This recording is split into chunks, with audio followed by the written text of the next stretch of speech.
Welcome to Naples Garage. Tyler, not shockingly, is deeper in debt. We canceled the honeymoon. Well, temporarily Poppycock. Postponed it. Poppycock. not the debt part, but yeah. Is that from the 1955s? Yes, exactly. It's a special year for you. Well, yes, I was briefly not in debt. I sold off the Veyron and then immediately rolled it into the 300 SL Gullwing. Well, the Veyron and the 599 together. You had to say bye to both of those. Wasn't watching me take delivery of my dream car, didn't it feel like a honeymoon to you? Who says that? Come on. It was actually incredible. And I don't know if you watched the video, I'm in the back just tearing up the whole time because it was a huge moment for you. Did it go down how you would have expected it to that day seeing it? It went way better than I expected. But yeah, you were sitting there watching the whole thing and hanging out with Otto, the shop dog, the long boy. He's so cute. You have to follow him. Yes. So you had someone to keep you company while I was busy with Nate and the Gullwing and forgot you existed for a few hours. Or like 7. Okay. Yes, sorry. It was a long time. That's all right. No, but the moment, because you actually saw it for the first time revealed when everyone else did on camera, was it overwhelming for you? It was very overwhelming. Yeah, I mean, I cried more then than my wedding, I think. Stop it. No, I don't know. You're in so much trouble. I don't know if that's true. I mean, it was it's not similar, but I mean... similar emotions, just on a different part. You know, it's something that I had been wanting to achieve my entire life. Yeah. And just to have that and have it be mine, it was definitely overwhelming in the moment, for sure. And I'm very fortunate that Matt Ivanhoe, who was very friends with Ed Bullion, they were sitting there talking about how big of a deal this is for me. And Matt is the cultivated collector, and he's the one who found this car. I mean, he did you a huge solid. Took my broken Bugatti, it turned out it was very broken on trade, and the 599 on trade to get the Gullwing. But they knew that this was going to be a big moment, and Matt hired a film crew. Right. He hired it for his own video purposes, which for his YouTube doesn't justify the cost. He knew this was going to be a legendary moment, for sure. He did it for me mostly, which was unbelievably kind of him. And me being the control freak that I am, I was resistant. I was like, wait, what if they screw things up? What if they don't do, like, what if this gets messed up and the moment's ruined and all that stuff? Right. And so I was initially resistant to having someone else film it, because otherwise it would have been me vlogging the whole thing, which would have been much more on brand for me, but it would have felt way less special. Right. So that was very nice. I still vlogged sort of the tour of the car a little bit, just to kind of, I don't know, to have it in there a little bit. But otherwise, this crew that he hired, which they did a fantastic job, and I wish I could think of their names right now. I feel terrible, but I'll be using them again when I go back for sure, because the next video will be going through and the car's all torn apart at its most torn apart, which could be a lot. Well, and then of course driving it once it's all better. Right, and I know you were a little like, I don't know, I want to say apprehensive. Obviously, Mercedes Classic Center knows their stuff, but on camera, you're used to having Wizard or Ninja look through your cars, and you had to put your faith and your trust into that mechanic there to then also talk on camera about this huge moment in your life. Again, so lucky, because I tried to get Freddie to fly out and then tried to get Wizard to fly out to sort of pretend to be the Mercedes mechanic. We were going to make it kind of a joke to go through the car with me, because a lot of times you get someone that's not used to being on camera and it's super awkward, like super duper awkward. Really bad. Or you'll just be talking over each other a lot if you're not used to being on camera, like I just did to you right now and interrupt you, and it's hard for editing processes. Anyway, reminds you of somebody? Yes, I'm speaking. Anyway, inside joke, very inside joke here, because Elliot's here and he'll be in our next video. But anywho, where were we? The mechanic. Oh, right. That was there. Nate was fantastic. I think his name was Mike. No, Michael is German Mike from the Classic Center. Okay, Nate, okay. And Nate was the mechanic. So German Michael from Classic Center, Germany, he's the one who invited me to drive the 300 SL Roadster for the very first time. And then he invited me to the Millimita to drive a Gullwing, because after I broke down crying driving the Roadster, he didn't think I was a nut and actually said, I'll get you another chance. And it was the Millimita in Italy, at like a 1,000-mile race in Italy, where I got to drive a Gullwing, which is insane. I feel like a lot of people see you on your channel and think that you're kind of weird and awkward and all the adjectives and all the things, when you're actually very serious about this. Well, no, I'm weird, awkward. A little weird. But Nate, when he first started talking about the car, you didn't know how thorough he's going to be, how concise he's going to be. And then all of a sudden, he opens the trunk. And he right away talks about how that carpet wasn't original or it was original. It was great because, he's picking apart my car. Like, as far as the highest high is taking delivery, and then you get a guy that completely picks your car apart. I mean, as far as the dynamic of it was very fun. How concise he was. And he's going through the toolkit. Yes. And he's just like, not original, not original. This is from West Germany. Like, boom, boom, boom. Like, he knows exactly. He's not, fluffing around. He's not making, trying to be cool on camera or anything. Like, he's just very concise. And I was like, thank you for this mechanic to go through your car. And his presentation was good. When I'd met him before, so we had a bit of a rapport. I didn't realize this. I probably met him like over a decade ago. So I remember a guy from Kansas that worked at Class Center gave me a tour when I was, I don't know, 15 years ago, something like that. Much younger, before YouTube and all that stuff. But also, he was in the junkyard car from Rudy Klein, the Roadster, and he was the guy in the passenger seat when I got to track the hardest I've ever driven outside of the Mille Miglia, a 300 SL Roadster that had just been revived from the Rudy Klein collection. So I remember locking up the brakes, and then he wasn't prepared for it and almost put his helmet into the windshield, which would have been really bad. But so we knew each other from that. Right. I didn't recognize him at first because people look different with helmets on, all that stuff. But yeah, he was fantastic. He was so much better than, I mean, as amazing as the Wizard is, he's not a 300 SL expert, and Freddie, he's not a 300 SL expert. Just to have somebody that knows the cars backwards and forwards, and then just to go through what he normally does when something's been sitting for a long time, a 300 SL, and all the service, it was just, to be able to absorb all that, just me being there was insane. Right. And as far as the video, like the original string out of the video, it's because it was a 40-minute video, which is very long for me. It could have been an hour and 30 minutes with everything that we went through with that car. So I made multiple passes of like, ooh, should we cut this? Because it's really interesting. But then trying to get it down to a digestible length of video was really hard on what to cut out. Right. But no cutting out of Otto the Long Boy, that's for sure. The puppy, his dog, which actually follows him from home to work every single day. This little dachshund. He's so cute. And well, the thing is, like, some people were commenting, because I was in the back on the floor. I'm on the floor with Otto, petting Otto, and they're like, oh, you're not interested in Tyler in the moment or whatever. But like, I'm hanging out with the puppy on And it was the like floor. 7-8 hours. It was a long day. Yes. Right, yeah. So it was, it was pretty wild. But you got your ride. What? You went for a ride with me. I did go for a ride with you. I was very impressed that you're still... What were you thinking about?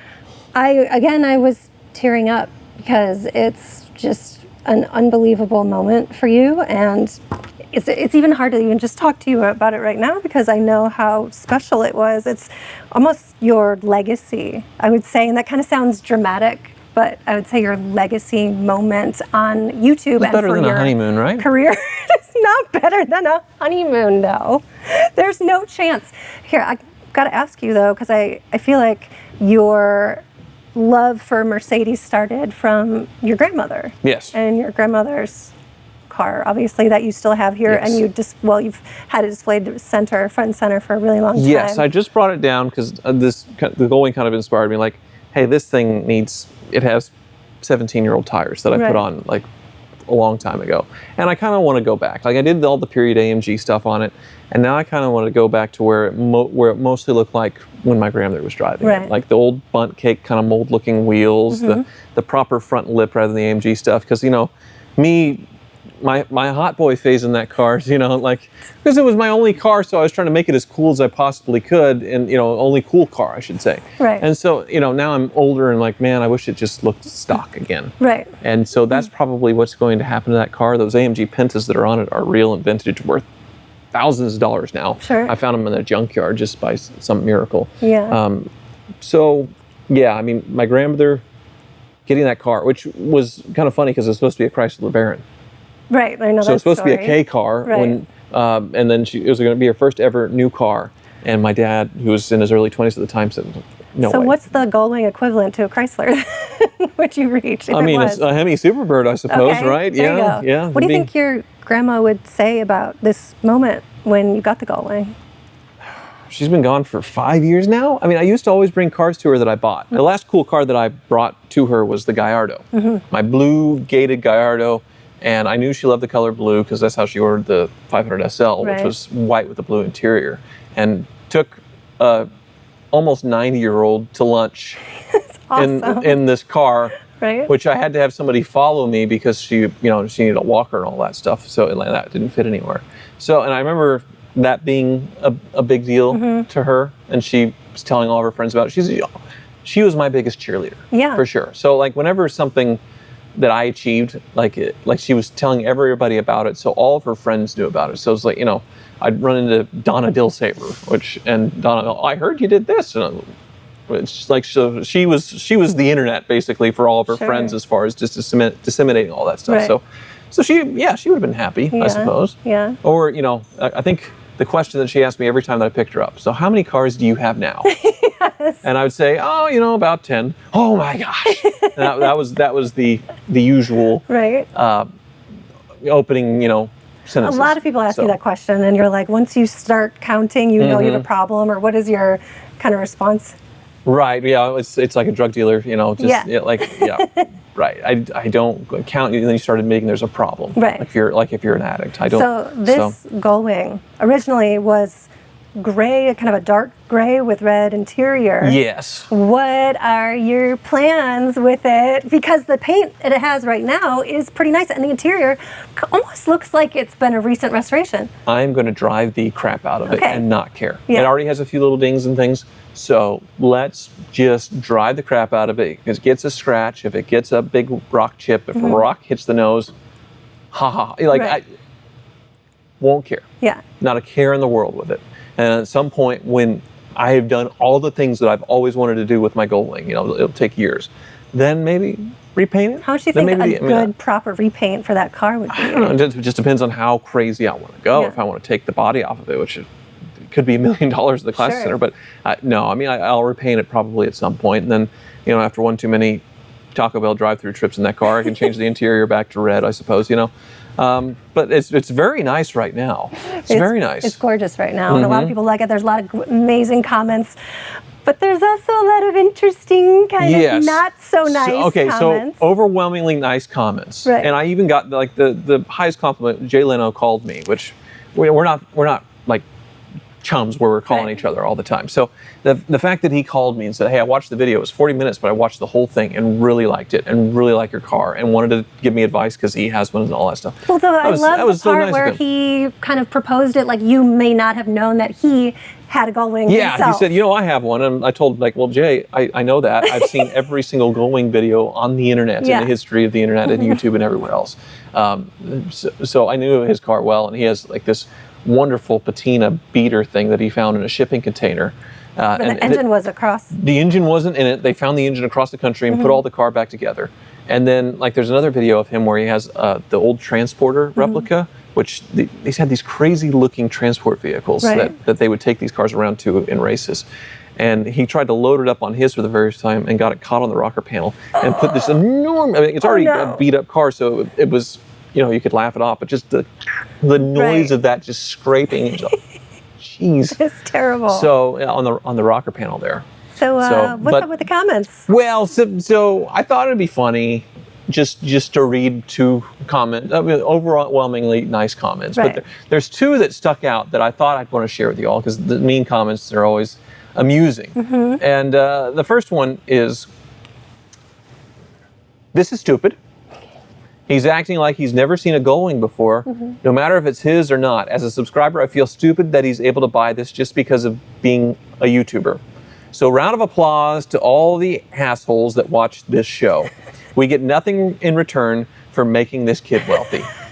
I go back to where I said kind of this is your legacy for YouTube, and he doesn't get it. And my crazy thought is why do you even watch? Why are you continuing to watch? Why can't you just move on? You're taking the time to write these comments. Right. Well, I didn't buy this Gullwing for views. I knew it being an older car and being a bit obscure. Anybody younger than me, there's exceptions, of course, but it's not going to have that broad base appeal that a Lamborghini or Bugatti or all that stuff would have. And it's obviously showing as far as the views of the video, which the video is doing well, but compared to Bugatti, it's a little soft, little different. Like my second Bugatti video, I think it was at 2 million views and made $20,000 just in YouTube AdSense. So that car actually made sense for the time that I owned it. The car payments were made by YouTube views.